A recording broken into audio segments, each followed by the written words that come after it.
ठीक है, साथ ही साथ बना रहा हूँ, साथ ही साथ समझना। देखो मैं यहाँ पे दो एक्सिस क्रिएट कर रहा हूँ। ये वाला एक्सिस क्या कहलाता है बेटा? वाई एक्सिस कहलाता है। ये एक्सिस क्या कहलाता है? एक्स एक्सिस कहलाता है।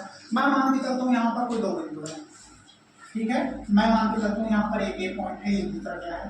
बी पॉइंट है। इसका कोई ना कोई तरह मान होगा। मैं इसको मानता हूँ इसका ए मान है और इसका क्या है? ठीक है। आप ध्यान देना, मैं दोनों एक्सिस के हिसाब से इन दोनों एक्सिस, यहाँ पर ध्यान दो, ये एक्सिस है नहीं क्या है? वाई एक्सिस है। तो दोनों ही एक्सिस के हिसाब से यहाँ पर मैं इसका क्या मान के चलता हूँ? स्थिति सदिश मान के चलता हूँ, पोजीशन। तो एक्स एक्सिस के अकॉर्डिंग मैं मान के चलता हूँ यहाँ पर कहाँ पर है? ये x1 में है। और वाई एक्सिस के अकॉर्डिंग मैं कहाँ मान के चलता हूँ? इसको y1 में है। ठीक है। एक्स एक्सिस का मतलब यहाँ से इसका पोजीशन कहाँ पे है? x1 में है। कोई भी पोजीशन होगा इधर से y1 में है। अब दूसरी वस्तु है m2 है ना, ठीक है। दूसरी वस्तु यहाँ पर दो वस्तु लिए होंगे, एक और दूसरा। दूसरी वस्तु m2 लिए हूँ, तो यहाँ पर मैं मान के चलता हूँ x एक्सिस के हिसाब से कहाँ पर है? इसका पोजीशन x2 है और y एक्सिस के हिसाब से क्या है बेटा? y2 है। ठीक है। आप ध्यान देना, ये एक सेंटर पॉइंट मान लेता हूँ मैं इसको, ठीक है। और यहाँ से इन दोनों का पोजीशन आइडेंटिफाई करने की कोशिश करता हूँ। तो इसको यहाँ से लाइन खींचूंगा ऐसे, ये पहला वाला मिल गया और यहाँ से दूसरा लाइन खींचना था, दूसरा वाला मिल गया, ठीक है। चल अब नेक्स्ट हम लोग बात करते हैं यहाँ पर। देखो तो यहाँ पर अगर इसका मैं द्रव्यमान केंद्र निकालूं तो कहाँ पर? देखो इन दोनों बॉडी को मेरे को बैलेंस करना है। इसका द्रव्यमान केंद्र कहाँ पर होगा? वो बीच में, दोनों के बीच में होगा, ठीक है। तो यहाँ पर मैं मान के चलता हूँ कहाँ पे होगा? यहाँ पे होगा, ठीक है। तो इन दोनों बॉडी को मिला ये। अब मैं इसको यहाँ से फिर को पॉइंट ड्रॉ कर लेता हूँ और मैं मान के चलता हूँ इसका द्रव्यमान केंद्र, ठीक है। द्रव्यमान केंद्र को आप लोग दर्शाते हैं हम लोग CM से, ठीक है। CM से क्यों दर्शाते हैं? द्रव्यमान केंद्र को इंग्लिश में कहते हैं बेटा सेंटर ऑफ मास। क्या बोलते हैं? Centre of mass. तो C क्या है? सेंटर है। M क्या है? मास है। इसी वजह से हम लोग द्रव्यमान केंद्र को CM से दर्शा रहे हैं, ठीक है। बाद में कोई ऑब्जेक्शन उठाएगा सर CM कहाँ से आया, ठीक है। द्रव्यमान केंद्र में मान के चलता हूँ CM, उसका मैं स्थिति निर्देशांक यहाँ पे निकालना चाहता हूँ, ठीक है। तो CM का स्थिति निर्देशांक मैं क्या मान के चलता हूँ बेटा? दो मान के चलता हूँ। x की दिशा में XCM और y की दिशा में क्या मान के चलता हूँ? YCM, ठीक है। यहाँ पे ध्यान दो, मेरे पास दोनों एक्सिस में है ना, ठीक है। x एक्सिस में भी है, y एक्सिस में भी है। तो इस द्रव्यमान के अंदर का पोजीशन में क्या मान के चलता हूँ? x एक्सिस के अकॉर्डिंग मान के चलता हूँ XCM, ठीक है। मतलब x की दिशा में क्या होगा? इसका सेंटर ऑफ मास, तो XCM लेके चलता हूँ और y की दिशा में YCM लेके चलता हूँ। क्यों? क्योंकि यही द्रव्यमान केंद्र है ना, इस वजह से, ठीक है। जब हम XCM निकालता हूँ तो मेरे पास M1 द्रव्यमान की वस्तु भी है और M2 भी द्रव्यमान की वस्तु है, ठीक है। अब ध्यान देना, मैं x एक्सिस को निकाल रहा हूँ, तो मैं सबसे पहले लेता हूँ M द्रव्यमान का, ठीक है। और क्या लूंगा उसके साथ? कंपोनेंट x का, ठीक है। ये मास हो गया और ये क्या है? वस्तु का पोजीशन, जिसको आप स्थिति बोलते हो, विस्थापन बोलते हो। याद आ रहा है कुछ? ठीक है। Force is equal to mass into acceleration लिख दिया, ठीक है। लेकिन ये क्या है? वस्तु का पोजीशन यहाँ पे दर्शाना पड़ेगा। वस्तु का पोजीशन, ये मास हो गया और ये क्या है? वस्तु का स्थिति है, ठीक है। तो M1 x1 plus x axis में ही देखो आप क्या लूंगा? यहाँ पर तो ये y का कंपोनेंट है, तो इसको मैं नहीं लूंगा। क्यों? क्योंकि मैं XCM निकालूंगा। अभी दूसरा क्या हो जाएगा? M2 और X2, ठीक है। अपॉन टोटल द्रव्यमान। टोटल द्रव्यमान क्या है? M1 plus M2। पहले सूत्र लिखो ना सर। क्या सूत्र लिखूं सर? यही तो सूत्र है, ठीक है। ये हो गया इक्वेशन नंबर 1। दूसरा यहाँ पे क्या हो जाएगा? YCM। आपको पता है। फिर क्या लेंगे? Y1, ठीक है, प्लस M2। फिर क्या हो जाएगा? Y2 और टोटल द्रव्यमान क्या हो जाएगा? M1 प्लस समीकरण नंबर 2। अच्छा है, आसान है प्रार्थना, यही चीजें आसान लगेगी। डेरिवेशन बन के तैयार होगा तो यही आसान लगेगा। यहाँ पर क्या लिखेंगे? नेक्स्ट द्रव्यमान केंद्र, द्रव्यमान केंद्र CM के स्थिति। घर से सोच के आते हो क्या सर एकदम हार्ड वाला कचरा वाला पढ़ाने वाले? ऐसे सोच के मत आया करो, नहीं तो हार्ड लगेगा हर बार, ठीक है। मैं कितना शॉर्ट क्यों हूँ? 13 पेज का डेरिवेशन है, एक कुछ भी नहीं लगेगा। और क्या करूँ बताओ। अब ये वैसे तो 4 नंबर 5 नंबर में पूछा जाता है, ठीक है, बड़े वैसा मान के चलते हैं, लेकिन आप लोग को इतना ही बनाना है। लास्ट कॉन्सेप्ट ये है क्या टी हम लोग क्षण टी नहीं है बेटा, क्षण क्या होता है, समय होता है किसी पर्टिकुलर अंतराल में। यहाँ पे लिखा है ना माना किसी क्षण टी पर, ठीक है। अभी जब इसका अवकलन करोगे नेक्स्ट स्टेप में दूसरा ड्यूरेशन में तब समझ में आएगा क्षण टी पर कहाँ पर निकले। यहाँ पे एक्सियम बटे में M1 M2 देखो ये टोटल द्रव्यमान होता है। जब भी हम किसी चीज का निकालते हैं टोटल द्रव्यमान, तो यहाँ पर टोटल द्रव्यमान कितना हो जाएगा, वस्तु A का द्रव्यमान और वस्तु B का द्रव्यमान। A का द्रव्यमान क्या है M1 और B का द्रव्यमान क्या है M2, ठीक है, इसलिए M1 प्लस M2 यहाँ पे। हाँ यहाँ पे ध्यान देखो, सबसे पहले मैं क्या लेता हूँ, पहले वस्तु कहाँ पे है M1 पे, इसका वस्तु पहले वस्तु का द्रव्यमान क्या है M1। अब यहाँ पे ध्यान दो, मैं x एक्सिस के अकॉर्डिंग निकाल रहा हूँ, किसके अकॉर्डिंग निकालूं, x एक्सिस के अकॉर्डिंग। तो XCM मतलब कि x सेंटर ऑफ मास, ठीक है। x एक्सिस पर वस्तु का क्या मान के चलूं मैं, सेंटर ऑफ मास, मतलब कि द्रव्यमान केंद्र मान के चलूं।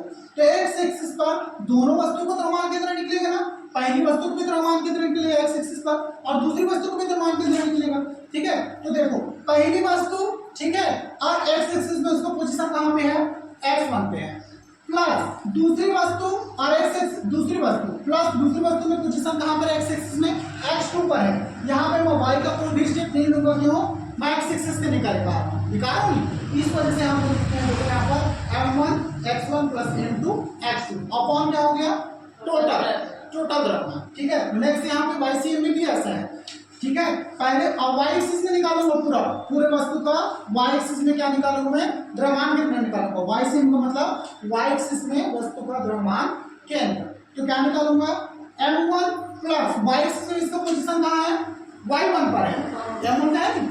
उसके बाद M2 का पोजीशन y एक्सिस में कहाँ पर है, y2 पर है। तो ऐसे लिखे फिर M1 प्लस, ठीक है।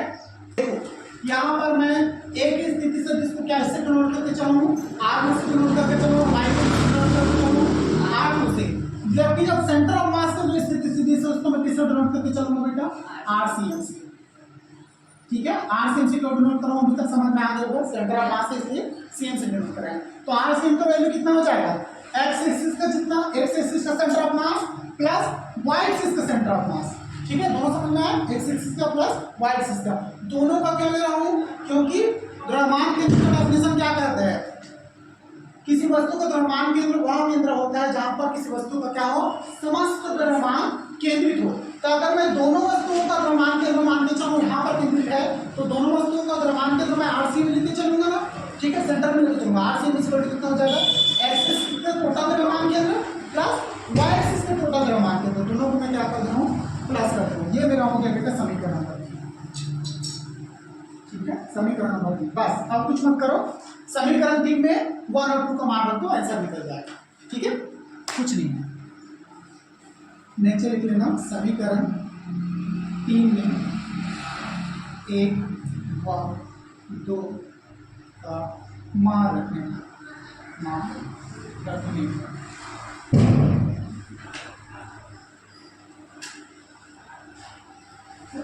चलो तो XCM का वैल्यू कितना है, आपके पास इतना है, क्या है, M1 x1 plus M2 h2 upon M1 plus क्या है, M2 plus M1 y1 plus M2 y2 upon क्या है, M1 प्लस M2। अब यहाँ पर देखो M1 प्लस M2 यहाँ भी कॉमन है, यहाँ भी कॉमन है, मैं पूरा को पूरा इसको क्या निकाल लेता हूँ, कॉमन निकाल लेता हूँ। तो RCM वेक्टर क्या हो जाएगा, is equal to 1 upon M1 plus क्या है, M2 है, ठीक है। मैं टोटल कॉमन निकाल रहा हूँ इसको, ठीक है। फिर मैं क्या लिखूंगा अंदर में, क्या बच गया अंदर में, M1 x1 plus M2 h2 है ना, M1 x1 plus M2 h2 plus दूसरे में क्या बचा है, M1 y1 plus M2 y2। यहाँ से टोटल कॉमन निकालो, देखो उसको एक बार दो रहते हैं, दोनों का एक बार लिखते हैं, वैसे नहीं लिख सकते क्या? वैसे ही तो लिखा हुआ है और मैं नीचे से ही बस कॉमन निकालूं तो नीचे को तो इसको नीचे में एक ही बार हाँ लिख सकता हूँ तो वैसे वाला बनाना इसको करना। चल वैसा भी लिख सकते हो, कोई दिक्कत नहीं है। देखो दोनों का बेस क्या है, सेम है, तो दोनों को मैं क्या कर दूंगा, एक वाले को ऊपर वाले को प्लस कर देता हूँ, तब भी चलेगा।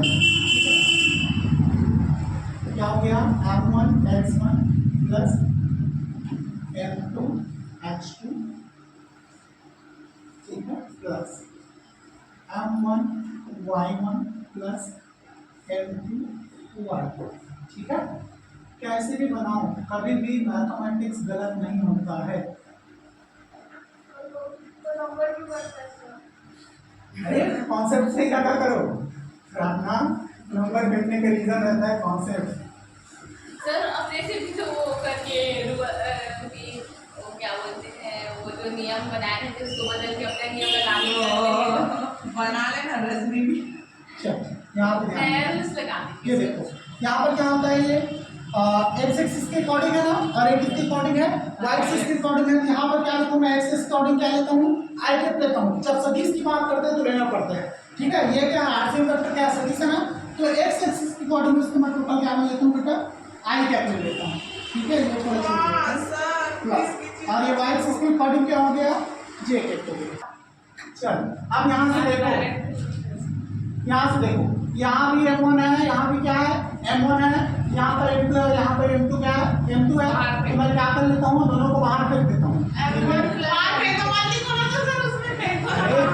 m1 प्लस क्या हो गया x1, फिर क्या लिखूंगा इसको मैं, i के, ध्यान दो m1 i के उसके साथ मल्टीप्लाई हो जाएगा, m1 x1 i के प्लस और m1 कहाँ है, यहाँ पर है, उसके साथ क्या मल्टीप्लाई है, j के मल्टीप्लाई है, ठीक है। तो ध्यान दो यहाँ से भी m1 कॉमन निकाल लिया, तो अंदर में क्या बचा, y1 क्या बचा, j के,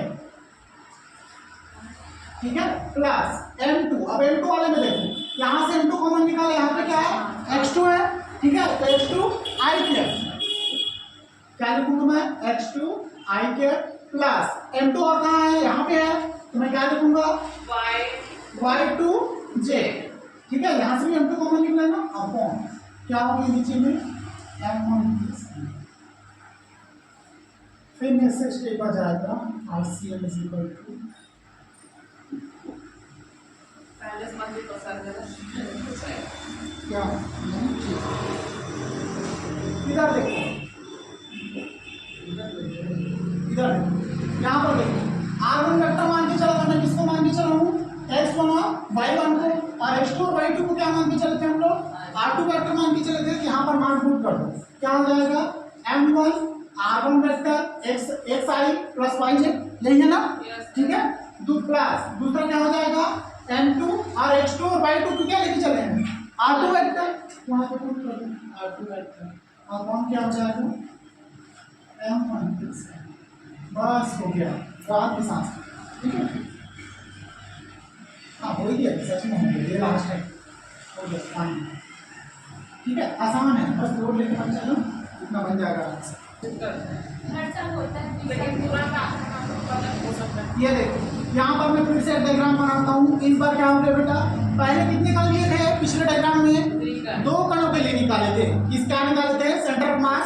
यहाँ पर मैं क्या निकालूंगा, n कणों के लिए सेंटर ऑफ मास में निकालूंगा। तो n कण में मैं क्या मान के चलता हूँ, मैं मान के चलता हूँ बेटा यहाँ पर एक क्या है, m1 कण है, फिर मान के चलता हूँ यहाँ पर क्या है, m2 कण, और ये क्या है, m3 कण, ठीक है। फिर यहाँ पर मैं मान के चलता हूँ पर क्या है, यहाँ पर mn कण है, ठीक है, n कण हो गया ना, ठीक है। तो ऐसे मान के चलते हैं इसको हम लोग। आप ध्यान देना कि m3 नहीं लेता हूँ, m1 m2 सीरीज समझ में आ रहा होगा, ठीक है। यहाँ पर मैं क्या लेता हूँ, सेंटर ऑफ मास ले लेता हूँ, ठीक है। सेंटर ऑफ मास भी लेना पड़ेगा लाइन में, ठीक है। ये आप ध्यान दो, इसको मैं क्या करता हूँ, ओरिजिन यहाँ पर एक क्या है, लेकिन सर इसमें तो m1 m2 m3 अब ठीक है, छोटा हो जाएगा, लिखने को मेहनत बच जाएगा, लेकिन समझ में आ रहा है कि सीरीज ऐसे चलेगा।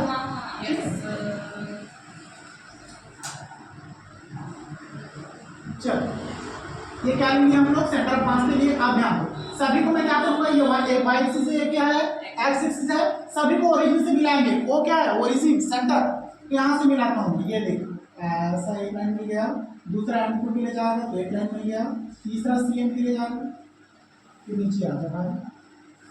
यहाँ हो गया ये तो डायग्राम खराब हो गया, क्या हो गया और ये क्या हो गया, इसको मैं बड़ा बनाता हूँ, इसको छोटा बनाता हूँ। अब ठीक है, चलो अब ध्यान दो, मैं क्या मानते चलता हूँ, ये सारा का सारा क्या है बेटा, किसी पर्टिकुलर निकाय में क्या है, सभी मान मतलब सभी के सभी क्या है, अलग अलग पोजीशन में द्रव्यमान है। मैं मान के चलता हूँ ये पूरा क्या है बेटा, एक विद्युत निकाय है, मतलब एक टोटल क्या है निकाय है, इसका संपूर्ण द्रव्यमान में क्या मान के चलो, कैपिटल M मान के, कैपिटल M मान, ठीक है।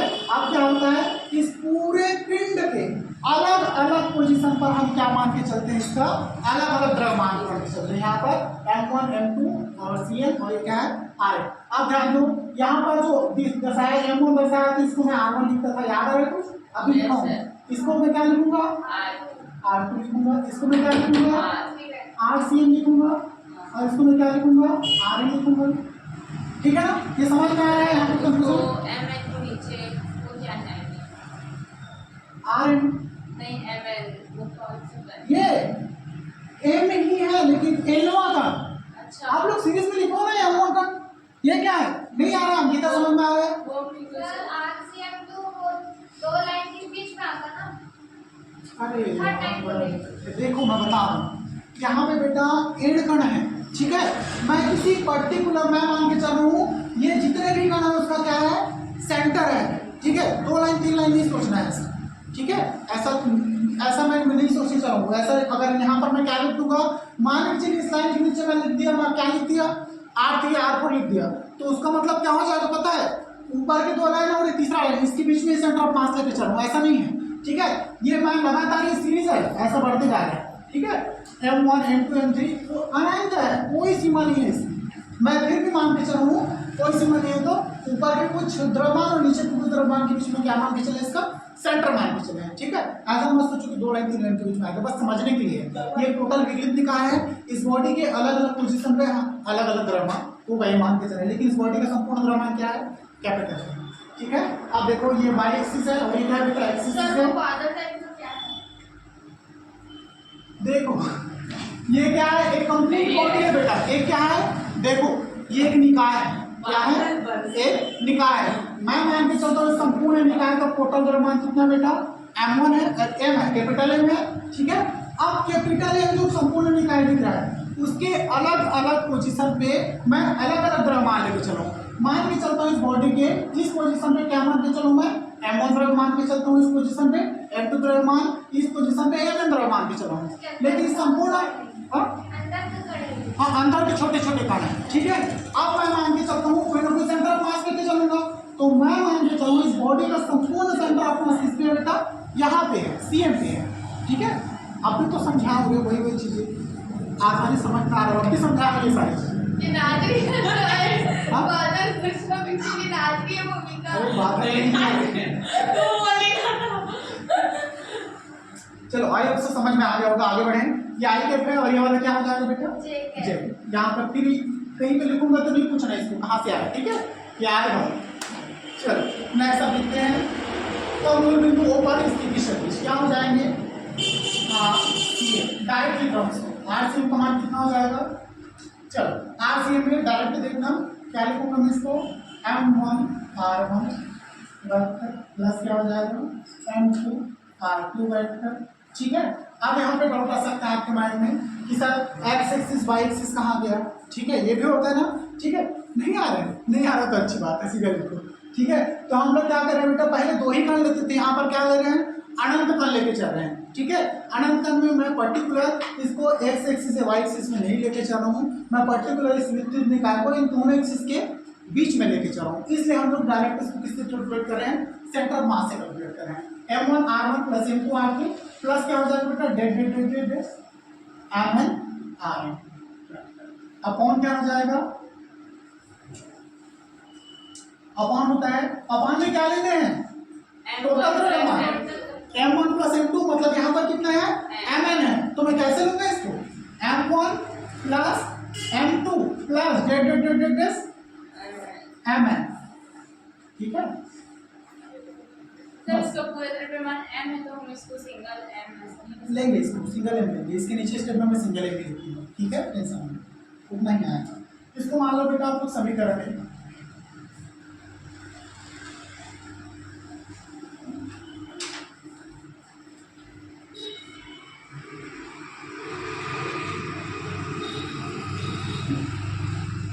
सर अब उसमें भी आई कैप दे के फेंक दिया। अरे भगवान प्रार्थना आप भी बताओगे।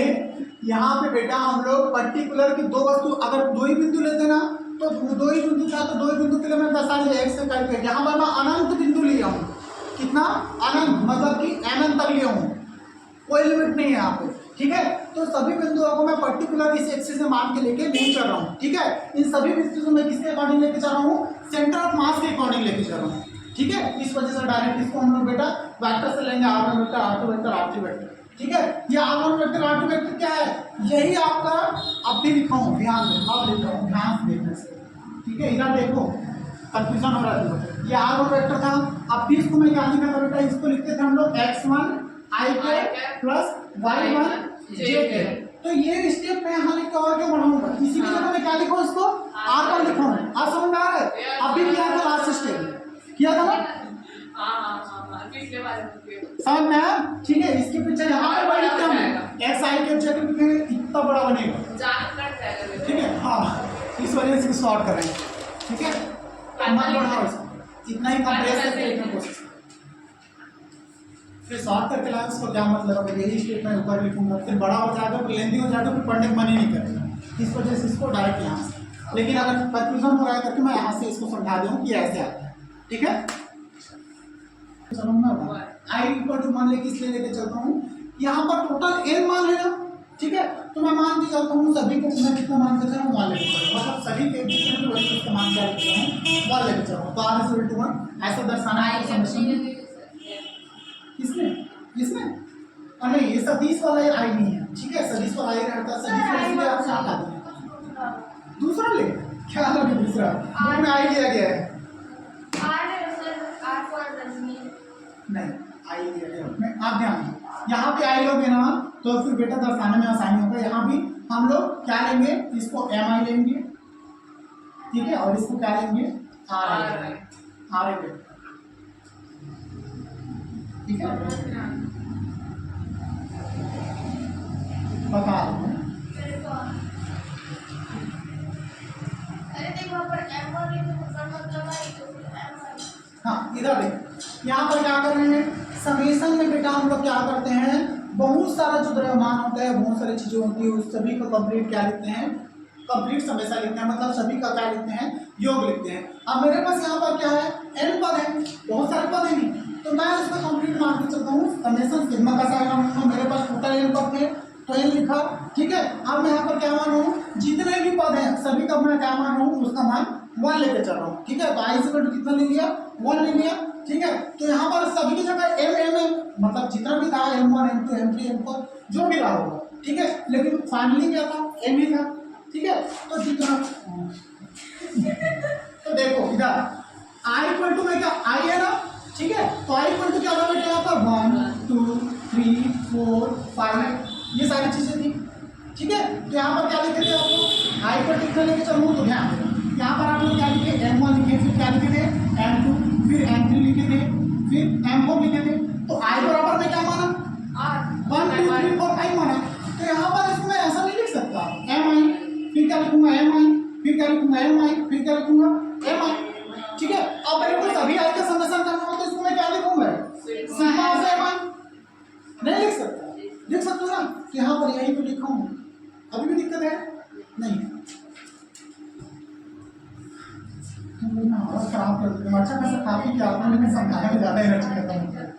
तो हम लोग भी क्या करें, हाँ? हम लोग का भी तो दिमाग खपत होता है ना सर।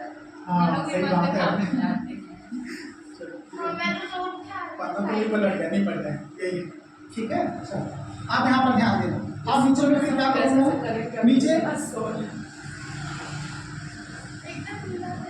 देखो, आप नीचे में देखो, ये क्या हो गया, पूरा ऊपर का समेशन है, नीचे का समेशन क्या हो जाएगा, नीचे का समेशन हो जाएगा फिर से sigma of m i equal to क्या हो जाएगा बेटा 1 और यहाँ पर हम टोटल क्या लिखेंगे सभी के सभी एम है ना यहाँ पर क्या आ जाएगा एम ये चलो ऐसा मैंने लगाया करो मेरे को भी ऐसा लगता है ठीक है क्यों लगा रहे हो आप तो बोले अरे आप बार बार क्या क्या जा रहे हैं जहाँ भी क्या अच्छा लगेगा ये ऐसा आई को ऐसे लिख दो ना हम लोग इसलिए हो गई थी सर दूसरा ठीक है वो सदीश नहीं है तो क्या करें प्रार्थना बुक में एक लिया गया दूसरा ले देता ठीक है तो वाले छापड़ छापड़ मैं भी रूल के खिलाफ नहीं जा सकता ठीक है आप चलो यहाँ पर मैं क्या लिख सकता हूँ इसको एक स्टेप और लिख रहा हूँ इधर ध्यान दो ये टोटल एम आई क्या है समेशन ऑफ एम आई क्या है m1 है प्लस कैपिटल हाँ m1 m2 m3 m4 है तो सभी का संपूर्ण द्रव्यमान क्या है m है तो इस सभी का समेशन को मैं कैपिटल एम भी लिख सकता हूँ ना संपूर्ण द्रव्यमान पहले बताया तो ये सिग्मा एम आई क्या दर्शाता है चीजों का संपूर्ण टोटल द्रव्यमान दर्शा रहा है तो इसको मैं क्या लिख सकता हूँ कैपिटल एम लिख सकता हूँ तो मैं यहाँ पर क्या लिखूंगा आर सी एम वेक्टर इसी को लिखूंगा 1 बाई कैपिटल एम ठीक है आउटर मीनिंग ऑफ समेशन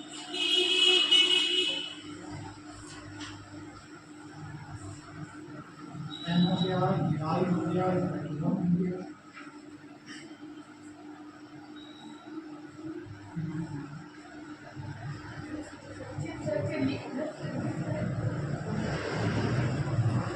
चलो ये हो गया बेटा आपको इक्वेशन नंबर मान लीजिए तो 1 और 2 ठीक है ये 2 आ गया अब इसके आगे खड़े इक्वेशन पहला कंडीशन इसमें 2 कंडीशन लेंगे पहला कंडीशन लेके चलता हूँ ठीक है ये आ गए ये दोनों के दोनों क्या है ये बहुत बड़ा है इसको ले दे के सॉल्व करके मैं यहाँ पर लाया ठीक है उसके बाद ये छोटा छोटा स्टेप 2 स्टेप होता है ठीक है और ऐसे ही बनाओगे इसमें से कुछ भी नहीं छोड़ना है ठीक है ये क्या निचोड़ बोलते हैं ना वो है इसमें से कुछ भी मिस करोगे तो डेरिवेशन का जो मीनिंग है चेंज हो जाएगा गलत हो जाएगा ठीक है ऐसे ही बना इसमें मीनिंग चेंज नहीं होगा साफ साफ बोलो ना सर रट के जाना रटना क्या है इतना अच्छा समझा प्रैक्टिस बहुत जरूरी है घर में जाकर नहीं प्रैक्टिस करोगे ना बेटा रटना ही पड़ेगा और रटी हुई चीज़ें कभी काम नहीं आती भूल जाओ ठीक है मत इसको समझो ऐसे चीज़ों को जिनको रटने के लिए बोलता हूँ वही रटा करो ये सब चीज़ें रटने का नहीं है ये सब चीज़ें समझने का है कॉन्सेप्ट का है माइंड लगाने का है कॉन्सेप्ट और माइंड सही तरीके से लगाओगे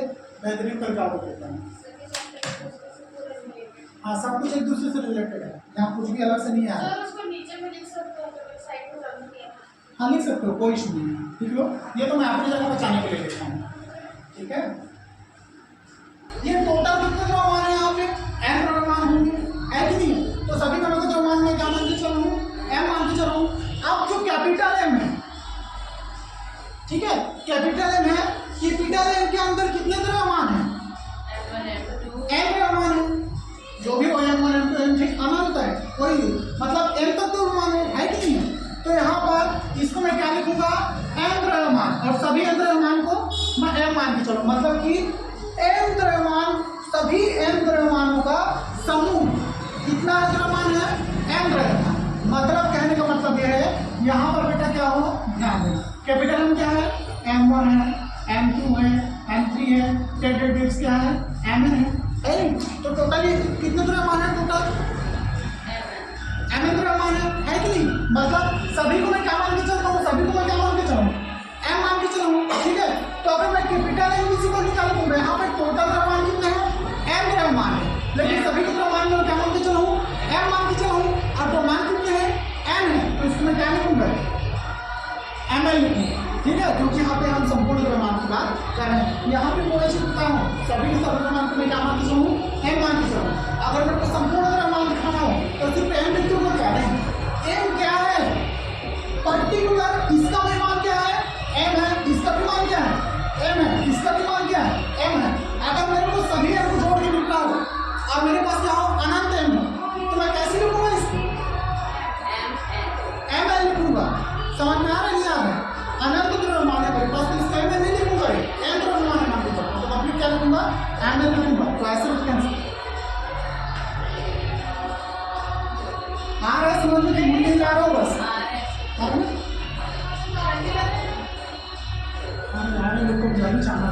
चलो इसको मैं लिख रहा हूँ बेटा एम ठीक है, हर चीज समझ में आया होगा। चल अब नेक्स्ट बात कर लेते हैं, सेम वाला समीकरण एक में वैल्यू रखो और उतार दो। फिर क्या लिखेंगे, समीकरण एक, समीकरण एक। चलो समीकरण एक में मान पुट करो, क्या पुट करोगे, m1 m2 m3 सभी का मतलब क्या है, m है, तो RCM इक्वल टू क्या लिखूंगा, m है, सभी जगह से ये सभी m1 m2 m3 क्या है, m है ना, तो सभी जगह से मैं क्या निकाल लेता हूँ, डायरेक्ट m निकाल लेता हूँ, m कॉमन निकालूंगा ना, यहाँ पे वैल्यू पुट नहीं करूंगा, इक्वेशन बड़ा हो जाएगा, समझ आ रहा है। इन सभी की जगह क्या है, m है, तो सभी जगह से m कॉमन नहीं निकाल सकते, एक समान चीज है तो निकल जाएगा, तो अंदर में क्या बचा, r1 vector plus r2 vector plus कितना बचा बेटा, r है अपॉन नीचे में कैपिटल m है, कैपिटल m का मीनिंग क्या है, m है, तो यहाँ पर क्या लिखूंगा, m n। अब यहाँ पे देखो, यहाँ भी स्मॉल m है, यहाँ भी स्मॉल m है, कट गया, कट गया, चलो अब इसे क्या लिखूंगा,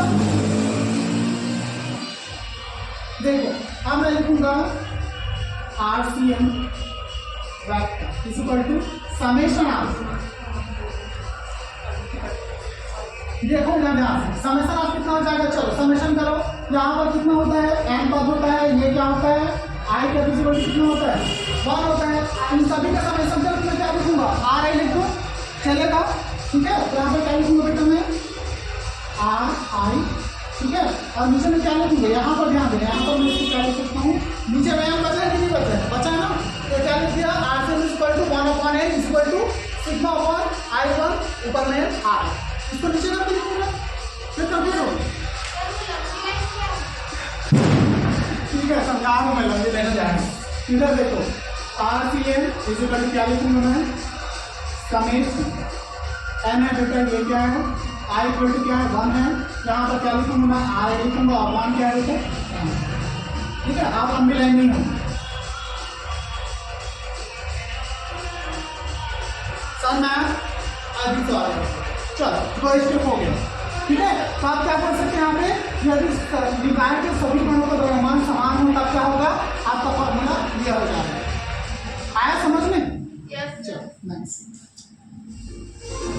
अब मैं क्या मान के चलूँ, एकदम ध्यान से सोचना, इधर देखो नहीं तो दिमाग से निकल जाएगा, अब मैं क्या मान के चलूँ, यदि द्रव्यमान केंद्र कहाँ पे हो, मूल बिंदु O पर स्थित हो, इसका मतलब द्रव्यमान केंद्र कहाँ पर आ गया बेटा, यहाँ पे, अगर द्रव्यमान केंद्र यहाँ पे आ गया, इसका मतलब पूरी वस्तु कहाँ आ गई, मूल बिंदु पर आ गई, इसका मतलब RCM का मान हो जाएगा बेटा 0, यहाँ से कोई ना कोई पोजीशन होगा तभी दर्शाओगे कि वस्तु कहाँ है, अगर वस्तु नहीं आ गई तो कहाँ दर्शाओगे वस्तु कहाँ है, वस्तु विलुप्त हो गई, ठीक है, वस्तु कहाँ आ गई, डायरेक्ट यहाँ पे आ गई, तो यहाँ से डायरेक्शन पर तब बता रहे थे वस्तु R1 पर है, अब R2 पर है, अब R3 पर है, अब R के अंदर वस्तु कहाँ गया, इसी में आ गई, तो पूर्ण द्रव्यमान केंद्र यहाँ पे आ गया, तो मैं क्या लिखूंगा इसको, RCM इक्वल टू कितना होगा बेटा, 0, ठीक है, आप ध्यान देना, RCM इक्वल टू यहाँ पर फिर समीकरण नंबर 1 से लिखो, समीकरण 1 से लिखा, तब समीकरण 1, चलो समीकरण 1 RCM 0 हो गया ना, ठीक है, RCM 0 मतलब इसका फिर एक मल्टीप्लाई करो तो ये पूरा 0 ही होता है, इधर देखो ये सारा वैल्यू इधर आके 0, समझ आ रहा है, इसका मान 0 पुट करो, ये एक चीज लिखो क्या है, बड़ा होगा फिर इसको, ये देखो m1 r1 वेक्टर प्लस लिख देता हूँ, बाद में कंफ्यूज हो गए तो मत करो, r2 वेक्टर प्लस डेट कितना है, mn rn वेक्टर, ठीक है, बटे यहाँ पर कितना है,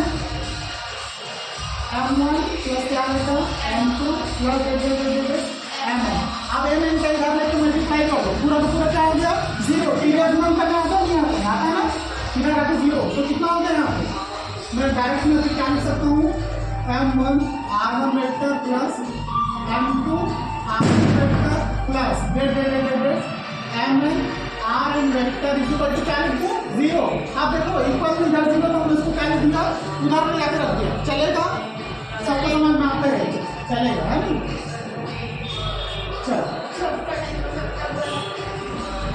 हम इसका फिर समेशन करके लिखो, इसका संपूर्ण समेशन क्या हो जाएगा, सिग्मा ऊपर में नीचे में i इक्वल टू 1, क्या लिखूंगा इसको m है, इसको r i, यहाँ पे लिखते थे ना, समझ में आ रहा है,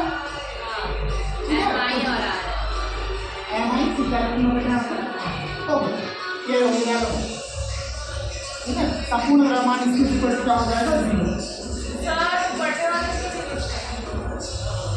बटे 0 हो गया, सुन नहीं समझ में आया, ये सारे का सारे इधर चला गया ना, खत्म हो गया पूरा।